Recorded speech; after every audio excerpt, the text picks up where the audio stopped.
learners, welcome to the video. In today's video, we will be discussing how culture, Romanticism and language played an important part in achieving the nationalist feeling. In the last video, we learned about the revolutions and the Greek War of Independence which took place in Europe during the 1830s and 40s. Let us take a look at the topics that we will be discussing today. How did Romantic artists help in developing a united nation? Important examples of these instances. How did language play a role in developing nationalist feelings? Many revolutions were happening in Europe and they were based on the feeling of liberalism and nationalism.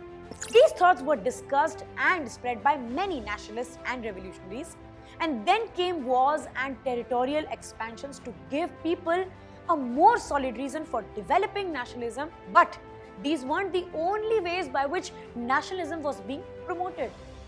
We will be discussing how else this happened.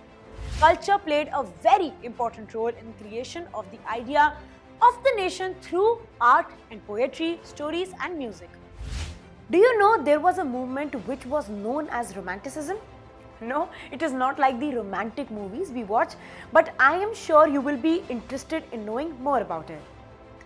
Romanticism was a cultural movement that sought to develop a particular form of nationalist sentiment. Let us find how did this movement spread. Most of the Romantic artists and poets did not agree with the glorification of reasons and science. Instead, they focused on emotions, intuitions, and mystical feelings.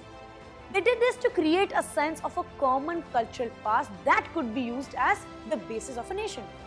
Romantics like the German philosopher Johann Gottfried Herder claimed that the true German culture could only be discovered among the common people who were known as Das Volk in Germany.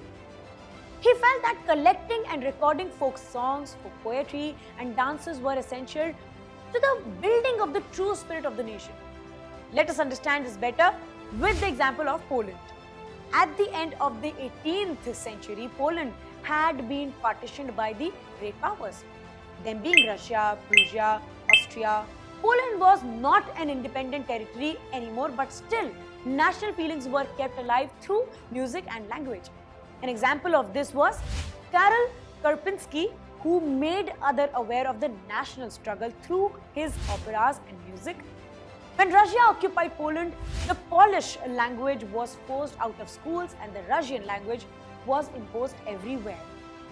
After a rebellion that took place in 1831 was crushed, Polish language became a weapon of national resistance.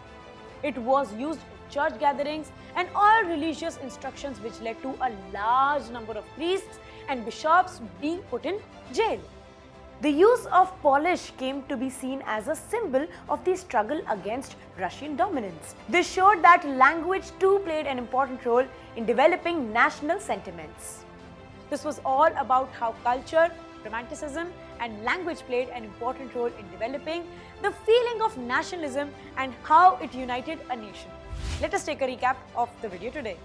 The feelings of liberalism and nationalism weren't just spread with the help of war and territorial expansion, it also happened due to culture. Culture played a very important role in creation of the idea of the nation through art and poetry, stories, music, etc. Romanticism was a cultural movement that sought to develop a particular form of nationalist sentiment.